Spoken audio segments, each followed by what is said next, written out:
Okay. So, as you can see, this was made at the beginning of the season.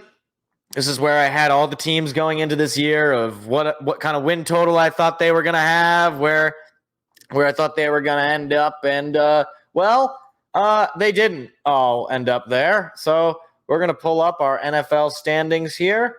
Can I just get league? So we will start from the bottom. Carolina Panthers won 2 games, which is incorrect. So I had them winning at least 3 games. So off to a very bad start here. We're going to go ahead and, I want that to be thicker. Can I get like a marker? Where's marker? I had it. It was like I don't want pencil. This is obviously okay, here we go. Let's do paintbrush. Yeah, there we go. Okay. So this is a big no-no. Panthers did not, in fact, win 3 games. They won 2. So I was close. All right. If they came away with just one more game, it would have been perfect. But no, wasn't great. Next was New England Patriots at 4 wins. I did get this one right. All right. Okay, we're doing good. Look at that. 1-2. Or 1-1. All right. We got the Patriots. Yeah, I mean, Patriots were terrible. I sort of anticipated it the moment they signed Ezekiel Elliott. I thought this was just not a good situation. You're bringing in a vet who nobody else wanted, and you don't really know where you're at quarterback. And Bill Belichick was already showing signs of being kind of washed as a head coach, given the draft selections that he'd made as acting as general manager at that point. But there's not a lot of development. Nothing going on with the Patriots. Not good, Bob. Not great.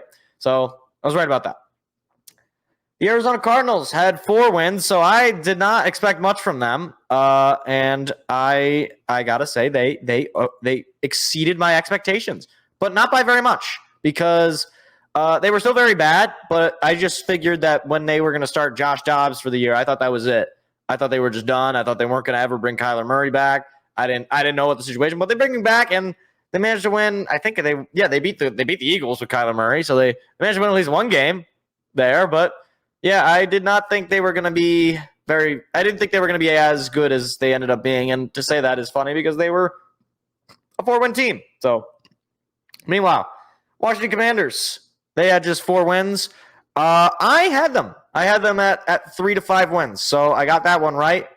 Obviously it's got the Redskins logo, but yeah, I just didn't really see much reason to believe in this team. They have a good wide receiver room, and Chase Young and Montez Sweat going into the season, like it was just, there wasn't a whole lot of improvement from the prior year, so there was no reason for me to believe they were going to go much of anywhere. And then obviously with the new ownership, you figure they're kind of moving along, and they finally ended up just selling, and there was no reason to believe that Sam Howell was going to be the guy, and well, he was in fact not the guy. Now this one hurts. The Los Angeles Chargers, who I had all the way in the 9 to 13 range, that was just an awful year for the Chargers. I wish Seth was here to actually observe this live, because it was not fun. It was not fun for him. It was not fun for any Chargers fans. Brandon Staley really showed his behind this year. He was awful. Terrible. So, yeah, not great for the Chargers, and that's unfortunate that I thought they were going to be much better. Hopefully next year. I mean, there's always next year, right? Up next, you have the Tennessee Titans, 6 wins, and they just barely beat me there. I had them winning at most 5 games. They managed to get number 6 final game of the season. They managed to do it. But yeah, I didn't anticipate much from the Titans. Not a very good team. Not a whole lot of good going on in Titan land. So yeah, they fired their head coach at the end of the season. I thought they were going to be one of the worst teams in the league. They were, but just slightly above where I thought they'd be. Up next, though, the G-Men, 6 wins, which is just where I had them. And look, I think the Giants outperformed expectations not this year, the year prior. Daniel Jones obviously having the career year, Dayball, going off. And, well, they kind of just fell back to earth. They lose Daniel Jones, to be fair. But outside of that, they just don't really. Again, there was just not a whole lot of change in that team relative to the league for me to warrant that they were going to be a good team. And, well, lo and behold, they weren't. Up next, the New York Jets. And I wish I would have listened to my initial instinct and put the Jets lower.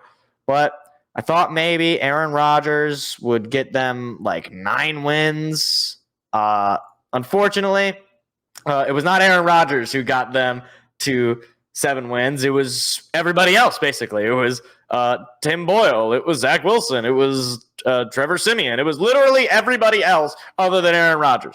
He played just like 2 snaps and then died. I mean, like, it was rough, but I didn't believe that much in the Jets, and I should have just stuck with my guns. I shouldn't have let Aaron Rodgers just deceive me. But lo and behold, here I am. Up next, the Falcons, 7 wins. I got that one right. Yes, sir. Got that one right. There we go. Yeah, I mean, there was not a whole lot of reason to believe in Desmond Ridder. Didn't really know what you were going to get from him. But I thought, they had a decent run game. Drafting Bijan, their offense might be a little tricky. And they pretty much were. They were just kind of like, Some weeks they were like, oh, wow, look at this offense. Kyle Pitts, Bijan, stuff flying all over the air. But most weeks it was like, when they played the Lions where they didn't score a touchdown. And you're like, why is this a real team? How does Roger allow this to happen? Roger, step in, please. Moving on to the Chicago Bears, who I was not a believer in, and they managed to prove me just slightly wrong. Now, I still remain not a believer in Justin Fields, and I think if I was them, I would move along from young Mr. Fields. But that is yet to be seen what they end up doing. We don't even know if they're going to fire Eberflus. I mean, Eberflus has survived Black Monday. So I don't know. I mean, I guess he could stick around, but I wouldn't be feeling good if I was a Bears fan and they were talking about keeping Eberflus. So yeah. Meanwhile, Minnesota Vikings. I had them at 6 to 8 wins, and they get 7. Am I? I don't know. I'm not. I'm not going to get a perfect middle row. Darn you, Green Bay. Darn you. But yeah, Minnesota. I think they were primed to, fall back to earth. Obviously, you lose Kirk Cousins, and your whole season pretty much falls apart from there. Combine that with losing Justin Jefferson for some time. I mean, you were rocking out with Nick Mullins, the turnover machine at quarterback those last few weeks. So it was not a great feeling to be a Vikings fan for the final 3 weeks of the season when you had the Lions beat you, the Packers beat you, and the Lions beat you again. Not fun. But I do think that they probably will be better next year, especially with Kirko coming back. But I don't know. It's yet to be seen what kind of quarterback he'll be coming back from the injury, and obviously a year older. It's not easy. Meanwhile, the Denver Broncos, I was not high on them, and I was very, very not high on Sean Payton. And at the beginning, it was looking pretty good for me. It was looking like maybe I was going to be right. But no, they managed to go out and win some games. They looked like garbage against the Lions. So, I mean, they played a real team, and they got destroyed. But, yeah, I mean, Broncos, obviously, they're moving on from one Russell Wilson, that whole trade and contract. I mean, that whole situation turning out the way it did is pretty dang surprising. I didn't know if the Russell Wilson thing was going to work out, but the fact that they're just moving on at this point, you thought maybe Sean Payton could figure it out, turn it around, but no, it's just bad all around. Now, not as bad as I thought it was going to be, but 8 wins for the Broncos. Up next, the Raiders. The Raiders. Where did I put the Raiders? Where did I put the Raiders? Are the Raiders not here? Wait, why are the Raiders not here? Wait, am I losing my mind? Are the Raiders just not here? Wait, how did I not notice this beginning when I did this? There's just no Raiders. How did I not notice that? Who made this tier list? Hold on. I'm not losing my mind. The Raiders aren't on here. I'm not losing my mind. Colts, Browns, Rams, Bucks, Texans, Saints, Packers. The Raiders are just straight up not on here. Well, sorry, Vegas. I guess I don't.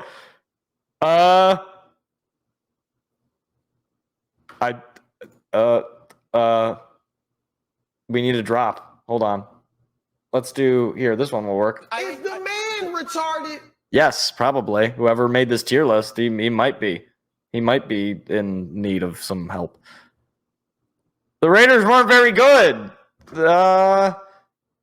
Antonio Pierce, Josh McDonald. I don't know why they're not on this. How did I not notice that? How did nobody notice that? I posted this is you people's fault. How did nobody notice the Raiders weren't on this list? Anyways, moving along to the Colts, who I got very wrong. I did not have high expectations for the Colts. I thought Anthony Richardson was going to be a disaster, which in a certain way he was because he kept getting hurt and putting himself in injury situations. But the Colts managed to make it interesting. They went to the final game of the season, chance to win their division, and, well, obviously they did not, but they're an interesting team going forward. And, look, maybe they'll finally have figured it out. Maybe Anthony Richardson will prove me wrong.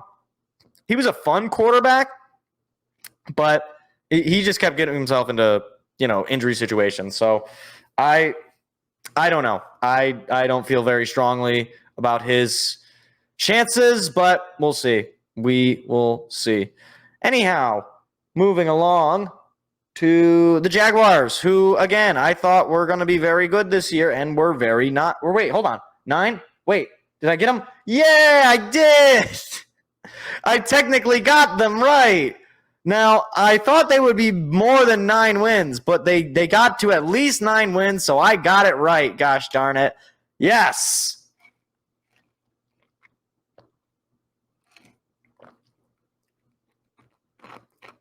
Oh, I hate chewing ice, but it was in my mouth, and I didn't know what to. You know what? We're not going to finish that sentence.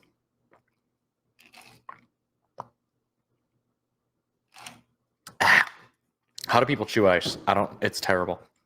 Anyways, yeah, I guess I technically got the Jaguars right, even though they were the most pitiful team going down the stretch.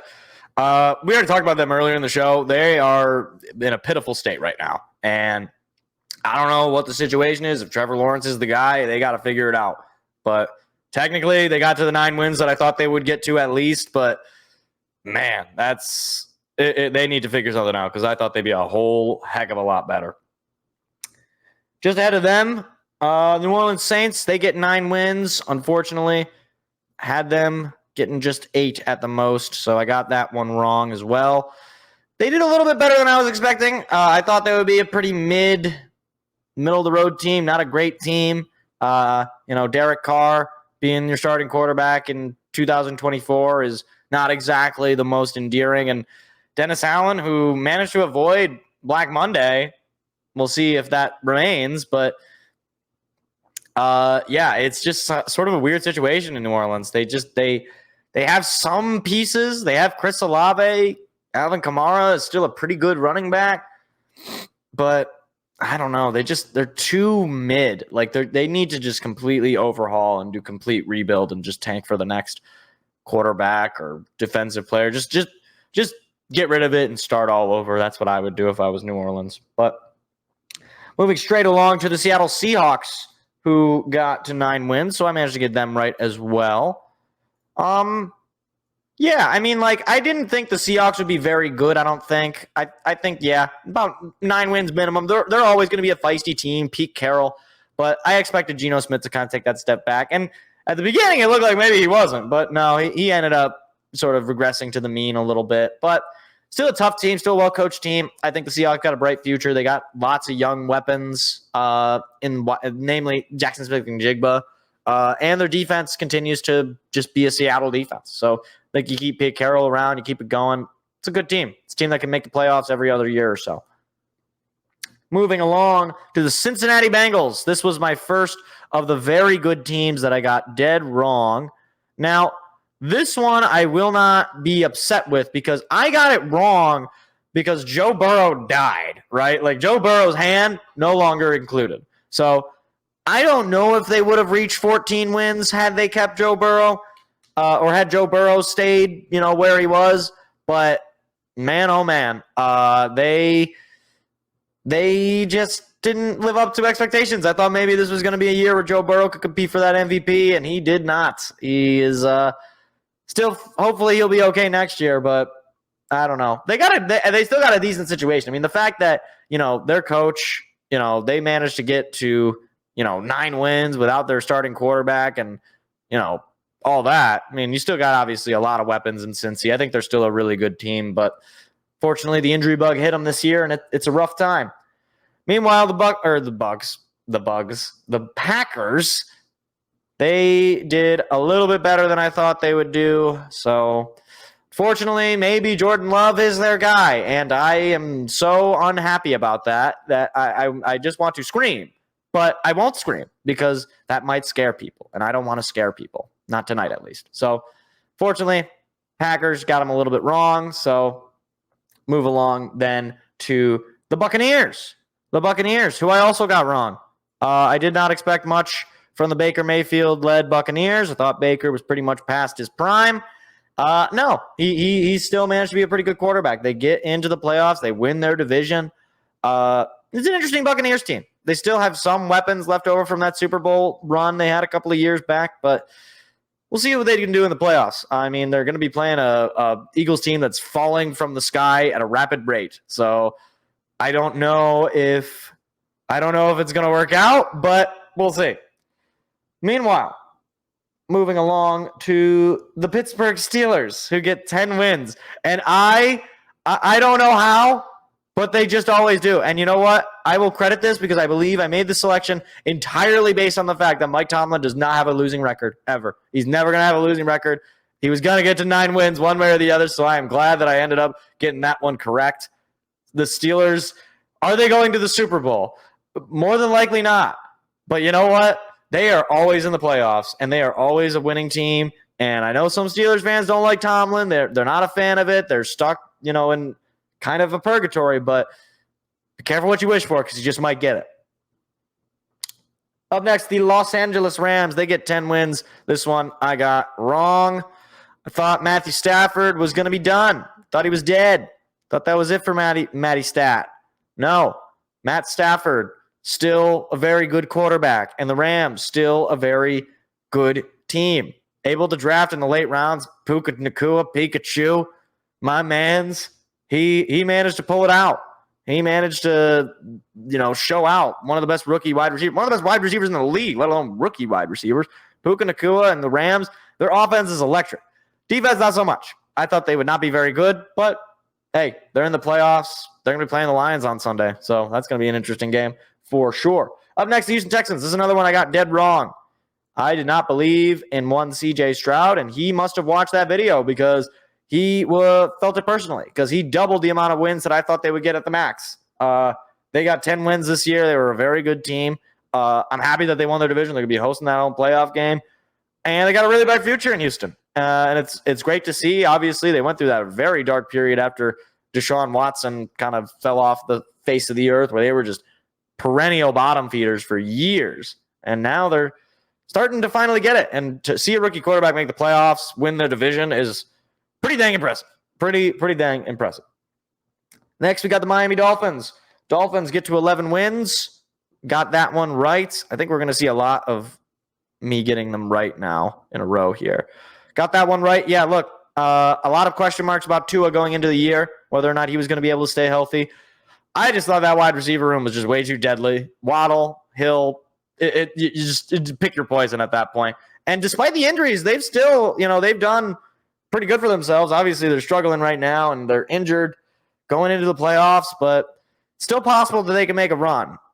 They still, I don't know if Waddle will be healthy for that playoff game, but you got Hill, and you got Tua playing probably his best season yet. And either way, whichever way these playoffs go, they got their coach in Mike McDaniel, and they got a very bright future in Miami. So good to see them do well. Up next, the Philadelphia Eagles. They got 11 wins. I got them wrong. I don't think I got a single one of the top teams right. I'm pretty sure they were all wrong. So that's excellent. But yeah, the Eagles, they're pathetic right now. They're just terrible. I know they have 11 wins, and you think, oh wow, 11 wins, that's a really good team.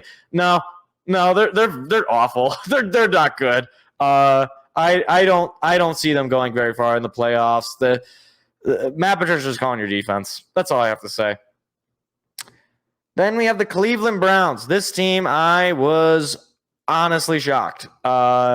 Shocked more so than probably any other team.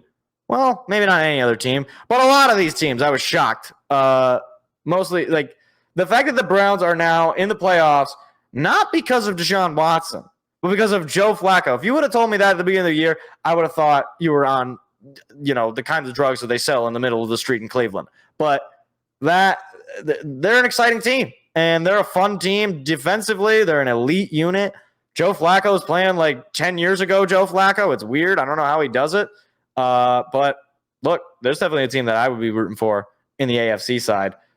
Moving along to the Kansas City Chiefs. This was a team that I, thought was going to continue where they left off, and they did not. They were very terrible. They were very, very bad. And needless to say, their very bad is 11 wins and winning their division and hosting a home playoff game.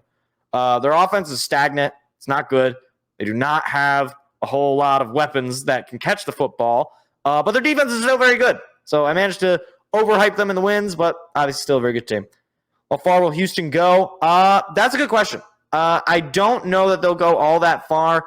I think the lack of experience might hinder them when they have to face a team like, say, Baltimore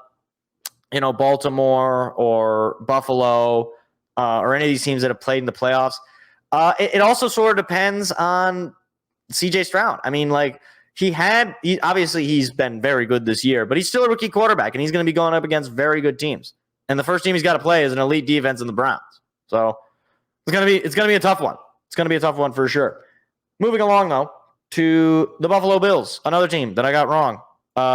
So yeah, I got all of my top four teams. I got them all wrong. What do you even show up to the show for? The Bills, again, like I said earlier in the show, they're a feisty team right now, and they're red hot. They're getting good at the right time.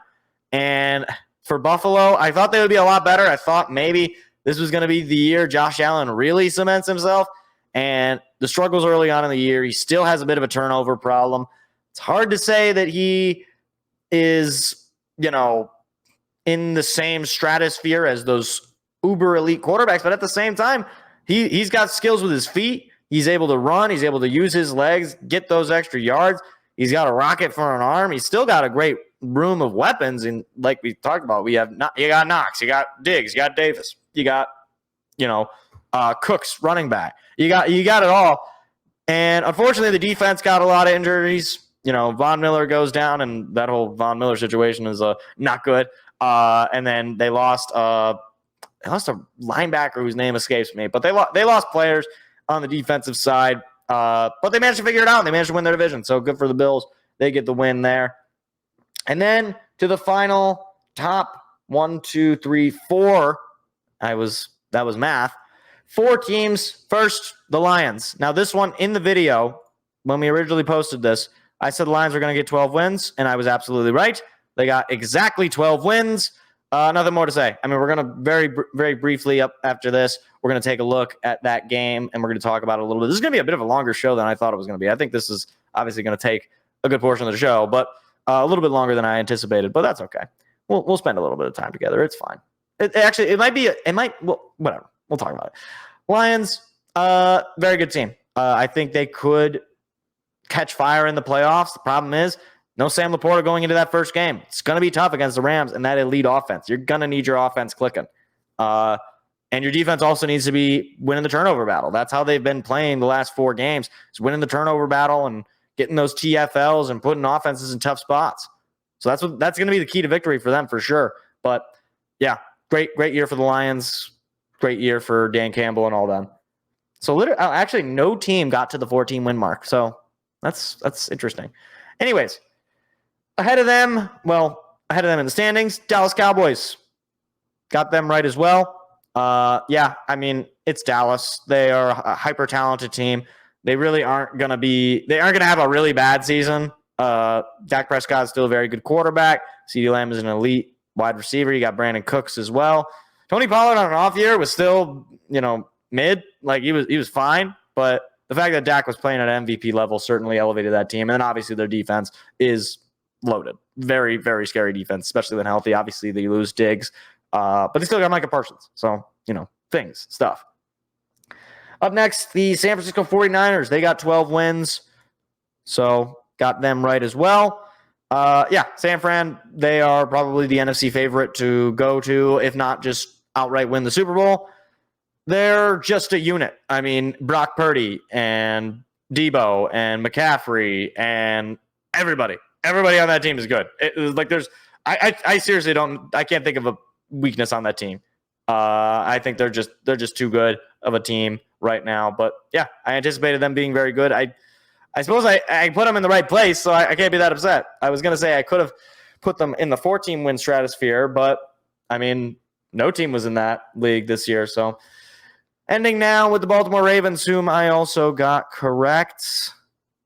So that is where we wrap it out there. Obviously, the Ravens, Lamar Jackson signs the extension. They bring in OBJ. They bring in Zay Flowers, in the draft, I mean. So they got something cooking in Baltimore. I really think this is probably the best Baltimore team I've seen in a very long time. So, yeah, I think this could be their chance to make it work. So, meanwhile, I want to see now. So, because this took much longer than I expected, I'm going to see. I'm not gonna show. Well, I won't show Seth's, but you'll have to take my word for it. I just want to count who got more accurately. So, oh dear, this is actually gonna take some level of actual thinking here. Nope, that's everything. Okay, so, so let me see if I count up my correct. Well, this is Seth's right now, so let's actually count his up first, and then I'll share my screen with the other one. So. 1, 2, 3, 4, 5, 6, 7, 8, 9, 10, 11, 12. 12 correct for one Mr. Seth. Can I just save that image and then we'll close that and then let me open mine. Okay, so 12 is the number to beat. 1, 2, 3, 4, 5, 6, 7, 8, 9, 10, 11, 12, 13. I got one more. Yes. Victory. I got one more. 13. So, needless to say, this whole exercise that we just did here, this whole thing is all an exercise in showing how we do not know what's going to happen. Teams that you expect to be very good will sometimes be very bad. Teams that you expect to be very bad will be very good. So that's the fun of the NFL, and that is the fun of doing early season predictions when you have basically no information and things. Hey there, what you just watched was actually a clip from a larger show that we do every Tuesday night. What are you doing Tuesday night? Go ahead and hit the subscribe button and the like button so that you don't miss out on any more of our weekly shows every single Tuesday at 7 p.m. Eastern Standard Time. Hope to see you there.